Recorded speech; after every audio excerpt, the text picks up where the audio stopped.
Hichi ni kile ambacho kinaendelea kushika hatamu kwenye vita vya Urusi dhidi ya Ukraine. Nachokifanya ni kuendelea kukusogezea hatua kwa hatua upate nafasi ya kuendelea kufahamu yale ambayo inaendelea kushika hatamu zaidi.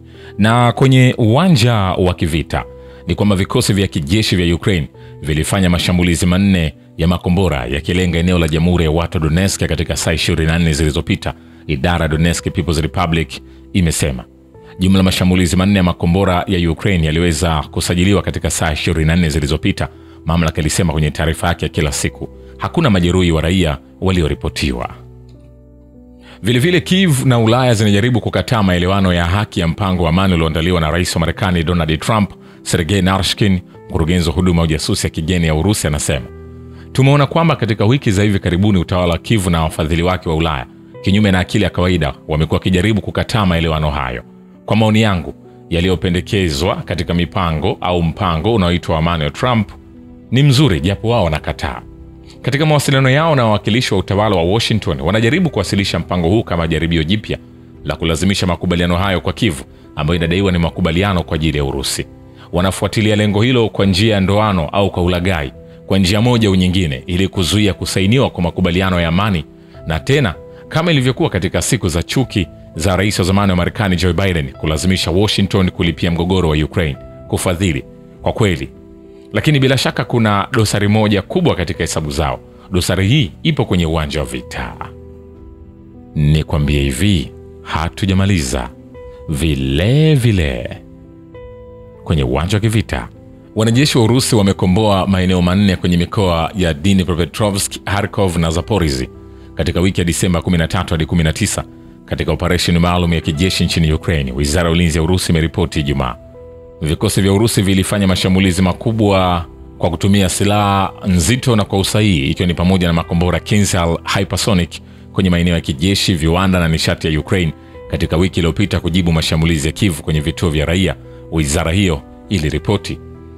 Vilevile kikosi cha kaskazini cha Urusi kimesababisha majeruhi zaidi ya 1425 kwa wanajeshi wa Ukraine na kuharibu ndege 6 zisizokuwa na rubani kwenye maeneo yao ya uwajibikaji katika wiki nzima. Nikwambie hivi, hatujamaliza. Vile vikosi vya Ukraine vinafanya mashambulizi madogo ya kukabiliana karibu na Krasnoyarsk katika Jamhuri ya Watu Donetsk kwa lengo la kupunguza kasi ya kusonga mbele kwa wanajeshi wa Urusi. Mchambuzi wa kijeshi Vital Kislev anasema kwamba mbinu kama hizo zinatumika huko Dimitrov, pia katika mkoa wa Donetsk, na pia huko Kupiansk katika mkoa wa Kharkov. Vile kwenye uwanja wa kivita, utawala wa Kiev na udhibiti maeneo ya mkoa wa Zaporizhzhia umepanua eneo la uokoaji kwa wakazi wa eneo hilo kufuatia mashambulizi yanayoendelea jeshi la Urusi katika eneo hilo.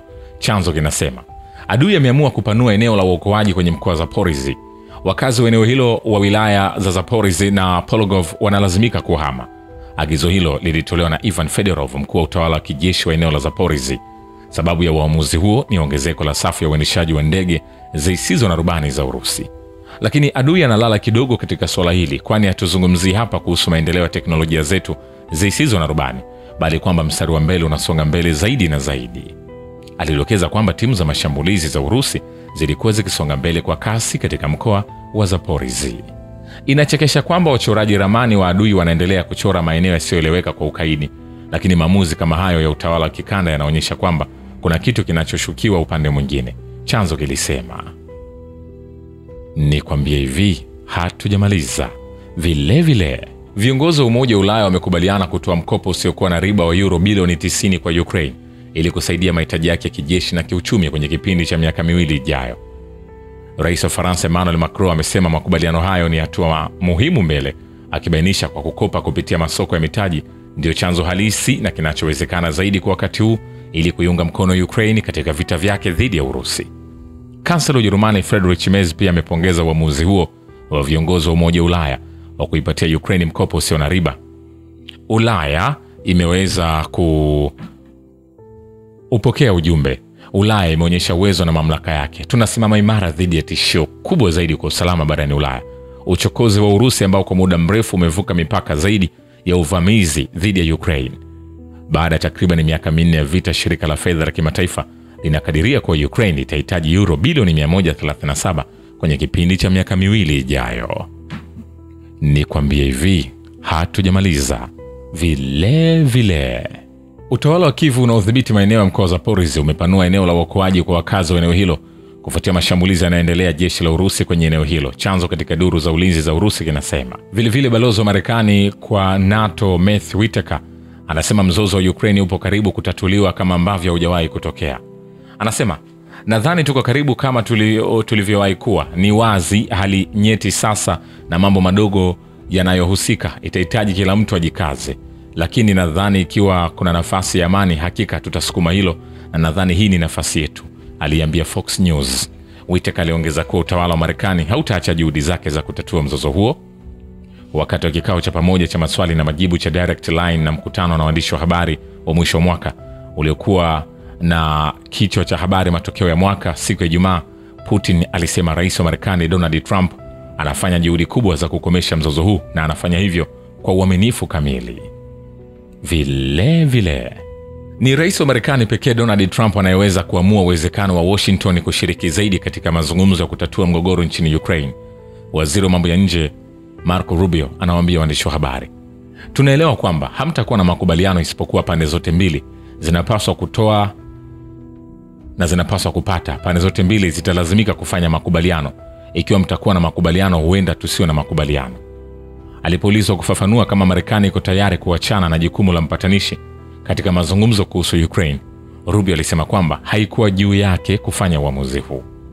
Hatimaye rais atafanya uamuzi ikiwa na wakati anahisi kama ushiriki zaidi wa Marekani hautakuwa na tija tena au unatumikia maslahi ya taifa. Huo ni uamuzi ambao rais anapaswa kufanya, alisema. Nikwambie hivi, hatujamaliza. Vile ugavi wa silaha kwa Ukraine uliendelea hata baada ya uamuzi wa rais wa Marekani Donald Trump wa kuacha kufadhili Kyiv. Afisa mkuu wa kijeshi wa NATO anasema hakukuwa na kusimama, ilikuwa inaendelea tu, na sio kwamba Marekani inasubiri hadi ilipwe. Kwa kuwa kifurushi kimoja kinatangazwa, mtiririko wa nyenzo unaanza.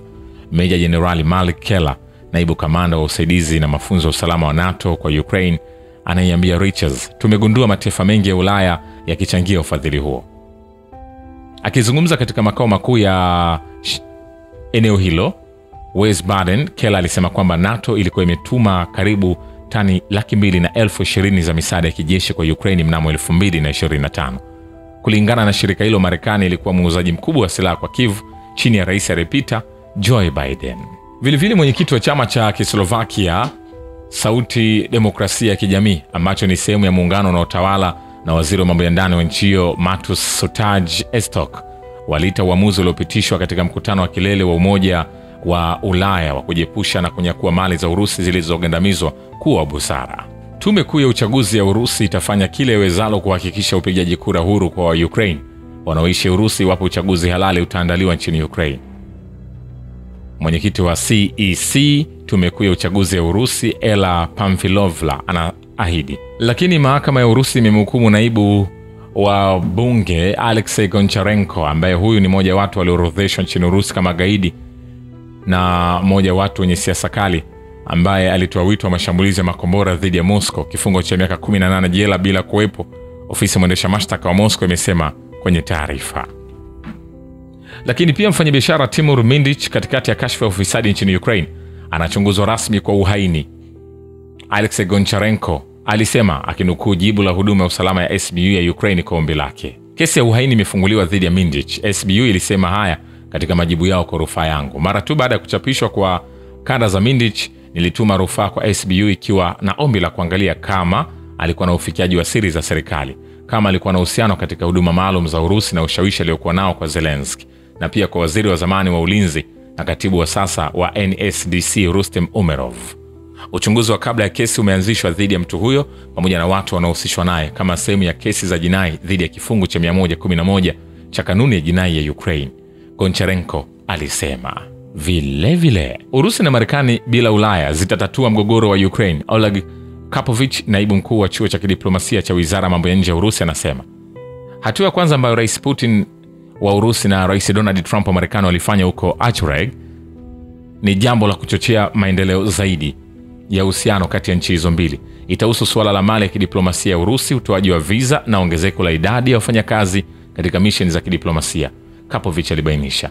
Kuendelea mbele, mambo haya yatakuwa muhimu. Pande hizo zitashirikiana katika nyanja za anga na utafiti wa kisayansi.